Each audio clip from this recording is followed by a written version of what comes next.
Kailangan natin igalang. Ako ay personal na nagpunta dito sa Sandigan Bayan dahil yung aming motion to pass, yung kalakit na motion to defer sa preparang kaparet ay kinalendar na agad for hearing. Itong ganito nga sa umaga nito. Ngayon, napakagandang indikasyon yun na umiral ang ating mga batas. So gusto ko magpasalamat sa Sandigan Bayan dahil kinalendar nila agad for hearing. Yun ay makikita ninyo na kinakailangan ng proseso ng batas masunod.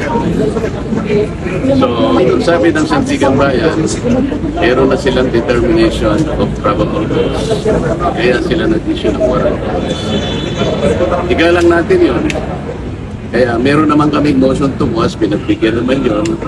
At alam ko naman yun ay bibigyan taan pa rin. Ibig sabihin, ipoproseso pa rin ang aming motion. Dahil siyempre kami naman, meron kaming ibang pananaw doon sa asuntong ipinal sa amin. So ang aking mga abogado ay gumawa rin ng paraan para sa ganon, i-counter naman yung asunto. Yun ang ibig sabihin ng motion to pass. Yan ay pagbibigyan tayo ng Sandigan Bayan. Kaya lang kailangan dumaan sa proseso. Baba. At nauna, GMA7. Baba na konti, GMA7. Kaya nag-issue na po sila ng warrant. GMA. Senator, to clarify, you surrendered po. Did you surrender? You were arrested, Senator? Sen, you surrendered, arrested po. Ay, 5 baba, 5. Pagpunta ko rito, inaasahan ko na lahat ng mga proseso. 5. Kagaya ng sinabi ko sa inyo, ako ay hindi magtatago, haharapin ko ang batas, ang asunto, sangayon sa pag-akay sa mga batas natin. Kaya kailangan pong dumaan ang proseso.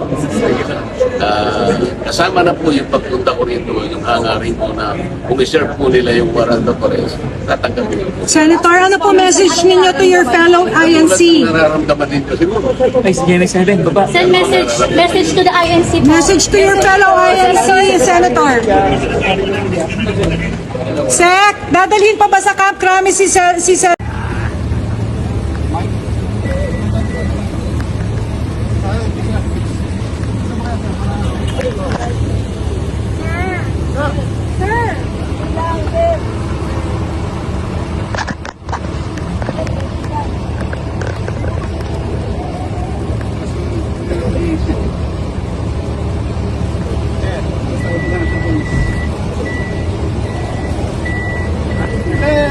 Alam mo si Senator Marcoleta, isa yan sa talagang nagdagasisikap na mailanta sa bayan natin ang nangyayaring pagnanakaw, no? Tapos pa unang makakasuhan, no? Kung totoo o hindi ang kaso sa kanya, palagay ko ang nakikita tuloy natin diyan para bang pinipili siya para pagtakpan yung mga dapat na malaman ng sambayanan. Para po sa inyo, bakit dapat hindi kasuhan ng plunder si Senator Marcoleta? Alam mo naman para bang ginagawa natin, bine-weaponize natin yung ating justice system, no? Alam mo si Senator Marcoleta, isa yan sa talagang nagdagasisikap na mailanta sa bayan natin ang nangyayaring pagnanakaw, no? Tapos pa unang makakasuhan, no? Kung totoo o hindi ang kaso sa kanya, palagay ko ang nakikita tuloy natin diyan para bang pinipili siya para pagtakpan yung mga dapat na malaman ng sambayanan. Yun ang hindi karapat-dapat na mangyari dito sa atin. Opo. May nakikita ho ba kayong banta sa seguridad sa ginagawang pagtitipong ito, Sir Norberto? Kasi yung Malacanang ngayon, kung makikita po ninyo talagang todo, mahigpit po ang seguridad na ginagawa sa paligid po mismo ng palasyo. Well, syempre, natural na reaction nila. Pero alam mo, kilala ng sambayanan natin ang Iglesia ni Cristo. Yan ang isa sa mga pinakadisiplinadong religious organization. Alam ko hindi sila sasali sa kaguluhan. Kaya tingin ko talagang mapayapa ang mangyayaring protesta ngayon at hindi dapat pinapangambahan. Sa tingin ho ninyo ay sapat ho ba yung intel report ng kapulisan, ng security patungkol nga dito sa ginawang pagtitipon? Dahil marami ding nabigla dito nga sa biglaang pagdagsa ng mga tao sa EDSA People Power Monument.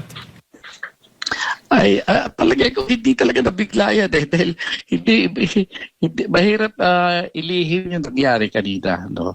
Alam ng intelligence natin yan. Baka lang hindi nila pinaniwalaan. Pero kung impormasyon ang pag-uusapan, malalaman nila yan.